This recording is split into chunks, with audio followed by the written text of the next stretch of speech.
Idol খুঁজে পাও না তোমরা? তোমরা জীবনে আইডল খুঁজে পাও না? কাকে ফলো করবা?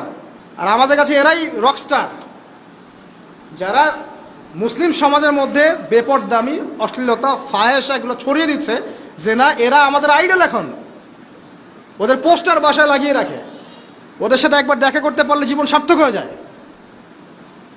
আল্লাহর কাছে ওদের কি দাম আছে যতক্ষণ না তওবা করে ফিরে আসছে? একজন ভ্যান চালক, একজন ইমানদার ভ্যান চালক, রিক্সা চালক যে 5 ওয়াক্ত নামাজ পড়ে, সে আল্লাহর কাছে ওর চেয়ে অনেক বেশি সম্মানিত। ওই ভ্যান চালকের কাছে কি অটোগ্রাফ নেন আপনি? রিক্সাওয়ালার কাছে কি অটোগ্রাফ নেন? এইসব এই হ্যামিলনের বাসিওয়ালার পিছনে না গিয়ে এরা যুব সমাজকে টেনে নিয়ে যাচ্ছে অশ্লীলতার দিকে, ফাহেসা কাজের দিকে, বেফাস কাজ, কোনো পরকালীন কোনো স্বার্থ নাই। বিনোদনের নামে, সংস্কৃতির নামে এরা মানুষকে দিকে টেনে নিয়ে যাচ্ছে।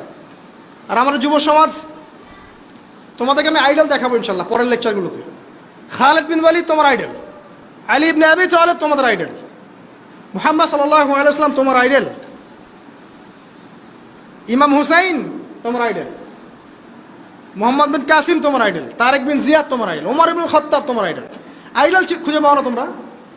তোমরা জীবনে আইডল খুঁজে পাও না? কাকে ফলো করবা? একজনের নাম বলবো, একজন অনলি, মুহাম্মদ সাল্লাল্লাহু আলাইহি ওয়াসাল্লামের পরে একজনের নাম যদি বলতে বলেন আমাকে, আলী রাদিয়াল্লাহু আনহুর জীবনী পড়ো যাও, আলী ইবনে আবি তালেব রাদিয়াল্লাহু আনহুর জীবনী পড়ো যাও, গিয়ে দেখো তোমার আইডল এখানে বসে আছে, লুকিয়ে আছে।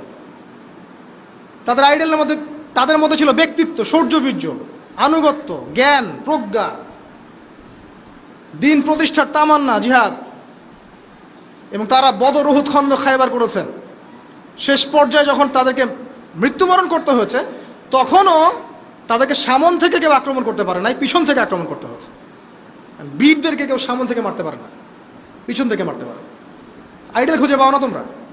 মেসি তোমার আইডল, নেইমার তোমার আইডল, ওই যে বলিউড হলিউডের নায়ক নায়িকা তোমাদের আইডল, সুবহানাল্লাহ, বাংলাদেশের নায়ক নায়িকা তোমাদের আইডল, যারা জীবনে কত পাপ করেছে তারা নিজেরাই জানে, ওদের বিবেকই ভালো করে জানে যে ওরা কত পাপ করেছে। তোমাকে বাইরের চাকচিক্য দেখে মনে হচ্ছে খুব সুন্দর সুশ্রী, ভিতরের কলিজাটা এদের কুৎসিত কালো।